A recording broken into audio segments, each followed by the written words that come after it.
हो गए, पंखा बंद कर दीजिए।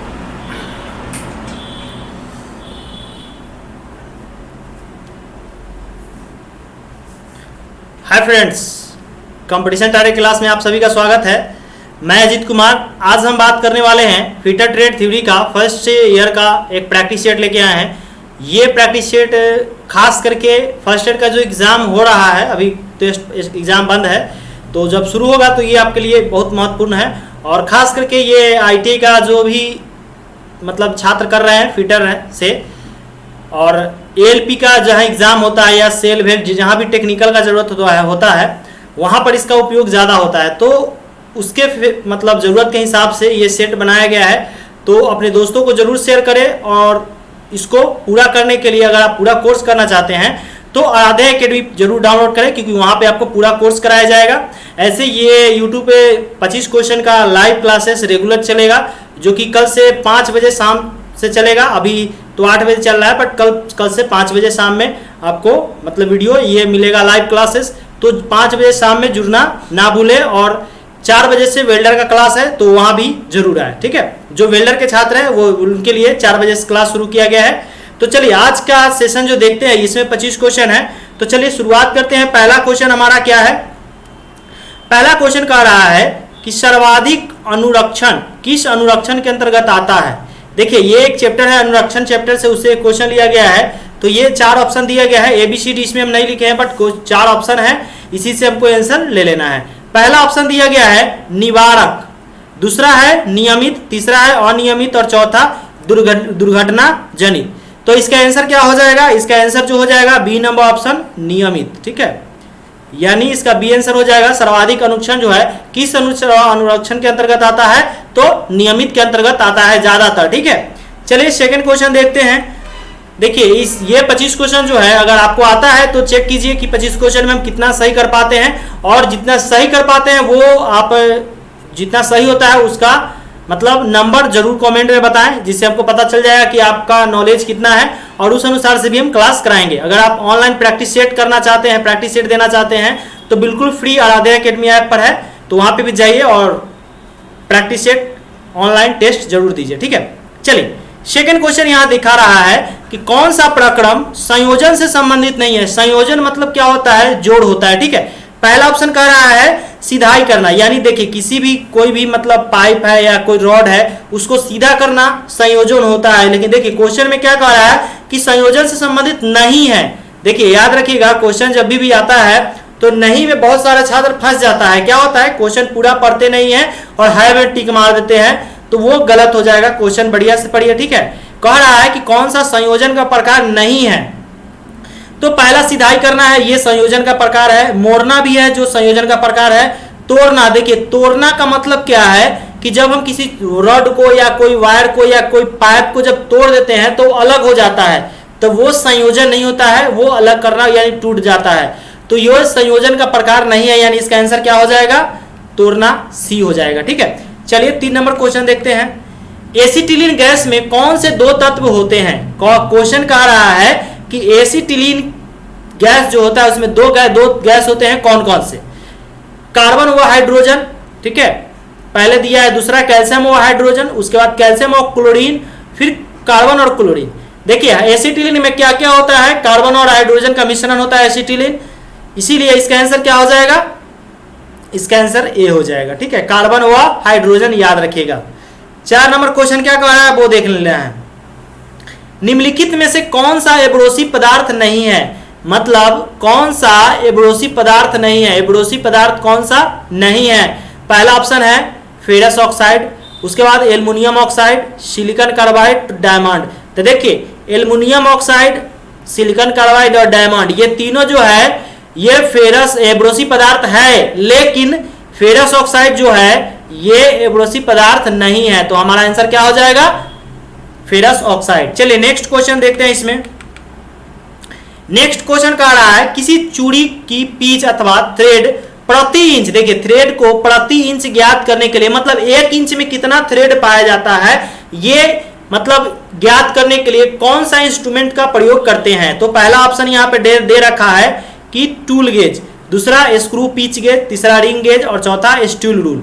तो 4 ऑप्शन दिया गया है। देखिए थ्रेड को जब भी मापना होगा या थ्रेड की संख्या ज्ञात करना होगा तो कौन सा इस्तेमाल करेंगे, स्क्रू पिच गेज का इस्तेमाल करेंगे, ठीक है।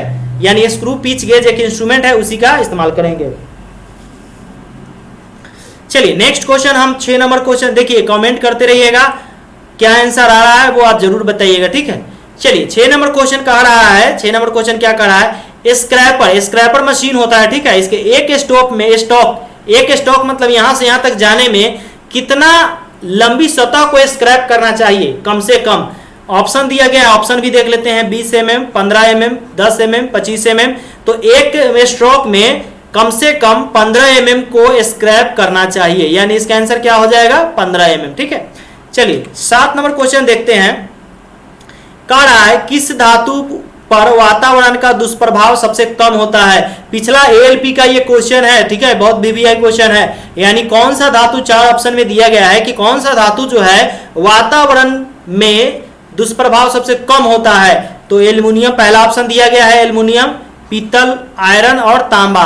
तो इसका आंसर क्या हो जाएगा, एल्युमिनियम। एल्युमिनियम ऐसा धातु है जिसका दुष्प्रभाव वातावरण पर सबसे कम होता है, ठीक है। चलिए 8 नंबर क्वेश्चन देखते हैं।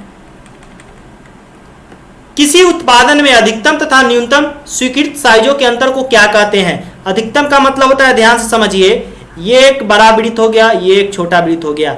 यानी अधिकतम कौन सा हो गया, ये बड़ा वाला जो है ये अधिकतम है और ये छोटा वाला न्यूनतम है। यानी अधिकतम और न्यूनतम के अंतर, यानी ये जो बीच का अंतर जो है इसको क्या कहते हैं। तो ऑप्शन देख लेते हैं, लिमिट, क्लियरेंस, अलाउंस, टॉलरेंस। इसका आंसर क्या हो जाएगा, टॉलरेंस हो जाएगा, यानी इसका आंसर टॉलरेंस डी हो जाएगा, ठीक है। चलिए नेक्स्ट क्वेश्चन देखते हैं, 9 नंबर।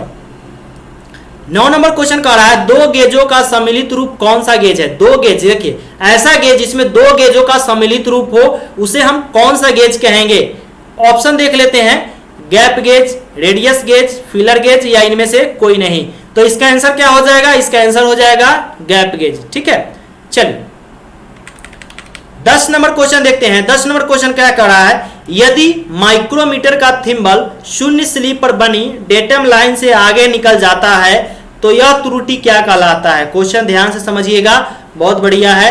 यह कह रहा है माइक्रोमीटर का जो थिम्बल होता है ना, वो शून्य स्लिप से बनी, शून्य स्लिप पर एक डेटम लाइन बना होता है, उससे जब आगे निकल जाता है तो इस त्रुटि को हम क्या कहते हैं, धनात्मक त्रुटि कहते हैं, ऋणात्मक त्रुटि कहते हैं, या शून्य कहते हैं, या इनमें से सभी कहते हैं। तो देखिए जब डेटम लाइन से आगे निकल जाएगा तो इसे हम क्या कहते हैं, ऋणात्मक कहते हैं। यानी इसका आंसर क्या हो जाएगा, ऋणात्मक, बी हो जाएगा, ठीक है। चलिए 11 नंबर क्वेश्चन देख लेते हैं। 11 नंबर क्वेश्चन बहुत बढ़िया है, कह रहा है अच्छे फ्लक्स में कम ताप पर धातु तथा सोल्डर से क्या बाहर निकलने में सामर्थ्य होनी चाहिए। मतलब कम ताप पर धातु तथा सोल्डर जो मिश्रण है वो सोल्डर से क्या बाहर निकलने की सामर्थ्य होना चाहिए। यानी नाइट्रोजन, या तो नाइट्रोजन या ऑक्सीजन या ऑक्साइड। देखिए फेरस से लाओ, यहां से ये कट जाएगा, ठीक है, ये ऑक्साइड हो जाएगा और ये फेरस अलाय होगा, ठीक है। यानी इसका थोड़ा सा एडिट करने में थोड़ा सा प्रॉब्लम हो गया है, तो इसके लिए परेशान नहीं होना है। सोल्डर की क्या निकलने की सामर्थ्य होना चाहिए, तो इसका आंसर क्या हो जाएगा, ऑक्सीजन, ठीक है। यानी ऑप्शन और बी हो जाएगा। चलिए 12 नंबर क्वेश्चन देखते हैं, बहुत बढ़िया क्वेश्चन है। 12 नंबर पर आधारित ड्रिलों की कुल संख्या कितनी होती है। क्वेश्चन कह रहा है कि ड्रिलों की कुल संख्या कितनी होती है, कब, जब नंबर पर आधारित हो तो ड्रिलों की कुल संख्या कितनी होती है। ऑप्शन दिया गया है 4, 50, 60, 70, 80। यानी इसका आंसर क्या हो जाएगा, 80, ठीक है। 13 नंबर क्वेश्चन कह रहा है शोल्डर आयरन का हेड किस धातु का बनाता है। शोल्डर आयरन जो होता है उसका हेड जो होता है वो किस धातु का बना होता है। तो देखिए सबसे पहला 4 ऑप्शन दिया गया है, cast iron, mild steel, copper और ब्रॉस। तो ये जो बना होता है वो कॉपर का बना होता है। किसका बना होता है, कॉपर का बना होता है। यानी इसका आंसर कॉपर हो जाएगा, ठीक है। देखिए अपने दोस्तों को भी शेयर कर दीजिए, अच्छा लगे तो लाइक कर दीजिएगा, ठीक है। और सब्सक्राइब तो कर ही देना है ताकि आपको आईटीआई का पल की खबरें की जानकारी यहाँ पे मिलेगा। तो यहाँ पे हम इलेक्ट्रीशियन, फिटर और वेल्डर 3 क्लास शुरू हो चुका है। तो अगर आप इन तीनों में से किसी के भी छात्र हैं या तैयारी करते हैं तो कंपटीशन टारगेट क्लास से जरूर जुड़िए और आराध्या एकेडमी ऐप डाउनलोड कर लीजिए, जो लिंक डिस्क्रिप्शन में दिया गया है। वहाँ से आप प्रैक्टिस सेट भी ज्वाइन कर सकते हैं, बिल्कुल फ्री दिया गया है, और वहाँ से पूरा कोर्स भी कर सकते हैं। ठीक है, कोर्स में क्या आता है तो प्रैक्टिस सेट भी दिया जाएगा, वहाँ पे ऑब्जेक्टिव क्वेश्चन भी कराया जाएगा और सब्जेक्टिव थ्योरेटिकल क्लास कराया जाएगा, जो कि बोर्ड पे कराया जाएगा बढ़िया मटेरियल के द्वारा। ठीक है, तो अपने दोस्तों को भी जरूर शेयर कर दीजिए। चलिए नेक्स्ट क्वेश्चन देखते हैं। नेक्स्ट क्वेश्चन कह रहा है 14 नंबर, निम्न में से कौन सी कार्बोनाइजिंग मटेरियल नहीं है। देखिए बहुत बढ़िया क्वेश्चन है, कह रहा है कार्बोनाइजिंग मटेरियल नहीं है, तो ऑप्शन पे चलते हैं, अमोनिया, पेट्रोल, केरोसिन और लकड़ी का कोयला। देखिए कार्बोनाइजिंग मटेरियल पूछ रहा है, मटेरियल में क्या होता है कि पेट्रोल होता है, कार्बोनाइजिंग मटेरियल पेट्रोल होता है, केरोसिन होता है, लकड़ी होता है, तो होता कौन नहीं है, तो इसका ऑप्शन ए हो जाएगा अमोनिया। ठीक है, अमोनिया जो है कार्बोनाइजिंग मटेरियल नहीं है। ठीक है, चलिए नेक्स्ट क्वेश्चन देखते हैं। नेक्स्ट क्वेश्चन जो है हमारा 15 नंबर, नेक्स्ट क्वेश्चन जो है हमारा 15 नंबर क्वेश्चन है। 15 नंबर क्वेश्चन क्या कर रहा है, स्टील की नाइट्राइडिंग किस ताप पर की जाती है। ठीक है, तो ये बहुत बढ़िया क्वेश्चन है, थोड़ा सा ध्यान देके समझना है कि स्टील की नाइट्राइडिंग किस ताप पर की जाती है। चलिए स्टील की नाइट्राइडिंग किस ताप पर की जाती है। देखिए ये जो ऑप्शन दिया गया है 400 से 450, 450 से 500 डिग्री सेंटीग्रेड है। ठीक है, सेल्सियस या सेंटीग्रेड, 500 से 550 और 550 से 600 डिग्री सेल्सियस। ये थोड़ा सा एडिट करने में प्रॉब्लम हो गया है, इसलिए एडिट का टेंशन नहीं लेना है। तो इसका स्टील का जो नाइट्राइडिंग टेम्परेचर होता है वो होता है 500 से 550 डिग्री सेल्सियस। ठीक है, यानी इसका आंसर सी हो जाएगा। चलिए 16 नंबर क्वेश्चन देखते हैं। किसी भी धातु को प्लास्टिक अवस्था तक गर्म करके उस पर दबाव डालकर विरूपण करने की प्रक्रिया को क्या कहते हैं। देखिए कोई धातु है जिसको हम प्लास्टिक अवस्था तक गर्म करते हैं। ठीक है, गर्म करके दबाव डालकर विरूपण मतलब जो उसका साइज है उसको चेंज कर, विरूपण मतलब क्या होता है, चेंज कर देना। तो चेंज करने की प्रक्रिया को क्या कहते हैं, तो ड्राइंग। देखिए ड्राइंग को क्या कहते हैं, ड्राइंग बनाया जाता है, ऑफसेटिंग, फोर्जिंग या पंचिंग। तो इसका आंसर क्या हो जाएगा, जब हम क्या करते हैं, जब उसको गर्म करके उस पर दबाव डाल के जब विरूपण करते हैं तो ये प्रक्रिया जो हो जाएगा आपका फोर्जिंग, यानी ऑप्शन सी। चलिए 17 नंबर क्वेश्चन कह रहा है कि मशीन की बॉडी किस धातु की बनाई जाती है। मशीन की बॉडी किस धातु की बनाई जाती है, बहुत बढ़िया क्वेश्चन है। याद रखिएगा जितना भी मशीन है उसका बॉडी जो है हमेशा कास्ट आयरन का बना होगा। ठीक है, कास्ट आयरन जो है वो हैवी मटेरियल आता है, क्योंकि वो क्या होता है, देखिए मशीन जो होता है बहुत भारी होता है, और बेड यानी लेथ मशीन हो गया या ग्राइंडिंग मशीन हो गया, कोई भी मशीन हो, सेपर मशीन हो गया, उसका जो वेट बनेगा वो कास्ट आयरन का बनेगा। ठीक है, कास्ट आयरन झटका को सहता है। ठीक है, तो इसका आंसर क्या हो जाएगा, कास्ट आयरन। चलिए 18 नंबर क्वेश्चन कह रहा है 2 या अधिक स्टैंडर्ड लंबाई के ब्लेड लगाए जा सकते हैं, ऐसे हेक्सा फ्रेम को क्या कहते हैं। क्वेश्चन का कहने का मतलब क्या है कि ऐसा हेक्सा फ्रेम जिसमें 2 या अधिक ब्लेड को लगाया जा सकता है उसको कौन सा हेक्सा बोलेंगे। तो फिक्स्ड फ्रेम में क्या होता है कि एक ही तरह का ब्लेड को लगाया जा सकता है, क्योंकि वो फ्रेम जो है फिक्स्ड होता है। ट्यूब फ्रेम पतला होता है। ठीक है, उसके बाद नेक्स्ट दिया है adjustable hexa frame. Adjustable hexa frame इसमें क्या होता है, एडजस्ट किया जा सकता है, साइज के हिसाब, जरूरत के हिसाब से छोटा बड़ा किया जा सकता है। तो इसमें जो है ना डिफरेंट टाइप के ब्लेड को लगाया जा सकता है। तो इसका आंसर क्या हो जाएगा, एडजस्टेबल हेक्सा फ्रेम। ठीक है, यानी इसका आंसर क्या हो जाएगा, एडजस्टेबल हेक्सा फ्रेम। चलिए 19 नंबर क्वेश्चन कह रहा है सेंटर पंच का पॉइंट कोण कितना होता है। देखिए पंच भी बहुत बढ़िया चैप्टर है, पंच से एक क्वेश्चन आपको रेलवे में पूछता है या कोई भी टेक्निकल एग्जाम हो, पंच से एक क्वेश्चन आएगा ही आएगा। तो पूछ रहा है सेंटर पंच का कोण कितना होता है। तो सेंटर पंच का जो कोण होता है वो 90 होता है। ठीक है, चलिए नेक्स्ट क्वेश्चन देखते हैं। नेक्स्ट क्वेश्चन कह रहा है नीले थोथे को अधिक क्रियाशील बनाने के लिए क्या डाल देते हैं, उस पर क्या डालते हैं। अधिक क्रियाशील मतलब तेजी से काम करे, नीला थोथे को अधिक क्रियाशील बनाने के लिए उस पर क्या डाल देते हैं। ऑप्शन क्या कह रहा है, sulphuric acid, nitric acid, acetic acid या इनमें से कोई नहीं। तो इसमें जो हम लोग डालते हैं वो कौन सा है, सल्फ्यूरिक एसिड, ठीक है, यानी इसका आंसर क्या हो जाएगा ए, सल्फ्यूरिक एसिड। 21 नंबर कह रहा है कि साइन बार में छेद किस उद्देश्य से लगाया जाता है। देखिए साइन बार जो है वो टेपर ज्ञात करने का एक इंस्ट्रूमेंट है, ठीक है, उससे क्या करते हैं हम लोग, टेपर ज्ञात करते हैं। तो टेपर ज्ञात करने का वो इंस्ट्रूमेंट है, लेकिन यहाँ ऑप्शन देखते हैं, पहला कह रहा है वजन कम करने का ऑप्शन, ये तो होगा ही नहीं। जॉब के साथ क्लैंप करने का, अलम पर घुमाने का, टेपर ज्ञात करने का। तो जैसे कि हम बता चुके हैं कि इसका क्या आंसर हो जाएगा, जॉब के साथ क्लैंप भी करते हैं। देखिए जॉब को क्या करते हैं, जैसे कि साइन पर में जो होल होता है वो काम, वो होल का काम है कि जो मतलब जॉब डाला जॉब है उसको वहां पर कस देना, ठीक है, टेपर उस पर ज्ञात किया जाता है वो टेपर। लेकिन यहाँ कह रहा है कि छेद का क्या उद्देश्य है, यानी होल का क्या उद्देश्य है, तो जॉब के साथ क्लैंप करना, ठीक है, यानी टेपर ज्ञात किया जाता है साइन बार से, लेकिन कह रहा है छेद का, इसलिए इसका आंसर क्या हो जाएगा, जॉब के साथ क्लैंप, ये बी आंसर हो जाएगा, ठीक है। कमेंट करते रहिएगा, ठीक है, अपने दोस्तों को भी शेयर कर दीजिए। 22 नंबर क्वेश्चन कह रहा है कि श्रिंक रूल का इंच वास्तविक इंच से क्या होता है, छोटा होता है या बड़ा होता है या बराबर होता है या इनमें से सभी, ठीक है। श्रिंक रूल क्या होता है, जैसे कि हम लोग कोई मेटल ढालते हैं ना, जैसे मान के चलिए पेन डालना है तो फर्नेस जो होता है या उसको बोल सकते हैं फर्मा, तो फर्मा की लंबाई जो है थोड़ा सा बड़ा लेते हैं, ठीक है, क्या होता है, तो श्रिंक रूल की इंच की लंबाई इंच से वास्तविक से क्या होता है, तो बड़ा होता है, ठीक है, याद रखेंगे।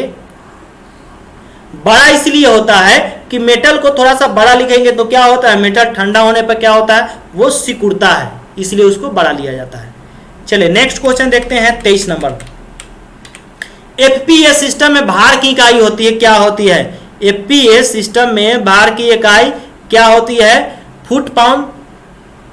एफपीएस में भार, भार मतलब वेट, वेट देखिए एफपीएस में वेट का हो जाएगा पाउंड, ठीक है, एफपीएस में वेट का क्या हो जाएगा, पाउंड हो जाएगा। 24 कह रहा है आंतरिक रक्तस्राव होने से निम्न में से कौन सा कारण नहीं है। आंतरिक यानी इंटरनल ब्लीडिंग, रक्तस्राव मतलब क्या है, ब्लीडिंग, इंटरनल ब्लीडिंग का कौन सा कारण नहीं है वो अब पूछा गया है। तो किसी अंग का कट जाना, देखिए अंग अगर मान के चलिए कोई उंगली कट जाएगा तो ये एक्सटर्नल ब्लीडिंग हो जाएगा, मतलब बाहर ब्लीडिंग करने लगेगा, बाहर रक्तस्राव होने लगेगा। तो ये कौन सा कारण नहीं है, देखिए ऑप्शन बहुत बढ़िया है, कह रहा है कि रक्तस्राव होने का कौन सा कारण नहीं है, तो हमारा पहला ही आंसर सही आ गया, यानी इसका आंसर ये हो जाएगा। लेकिन और क्या है, आंतरिक हड्डी का टूट जाना, जब हमारा हड्डी टूट जाता है तो ब्लड का रक्तस्राव बाहर नहीं होता है, वो इंटरनली होता है लेकिन एक्सटर्नली यानी बाहरी नहीं होता है, ठीक है। यहाँ कह रहा है कि आंतरिक नहीं हो, ठीक है, आंतरिक नहीं है मतलब बाहरी होगा, तो बाहरी जब कब होगा, जब हमारा उंगली कट जाएगा या कोई भी अंग कट के अलग हो जाएगा तब ये बाहर होगा, ठीक है, यानी इसका आंसर यही हो जाएगा।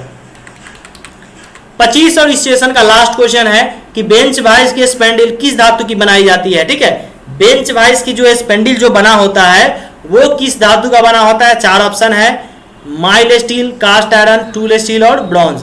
तो इसका आंसर सीधा बता देते हैं, माइल्ड स्टील हो जाएगा, ठीक है। आज के सेशन में हम 25 क्वेश्चन को देखे हैं, ठीक है, ये 25 क्वेश्चन बहुत ही वीवीआई है और खास करके आपको एग्जाम के लिए ये बनाया गया है।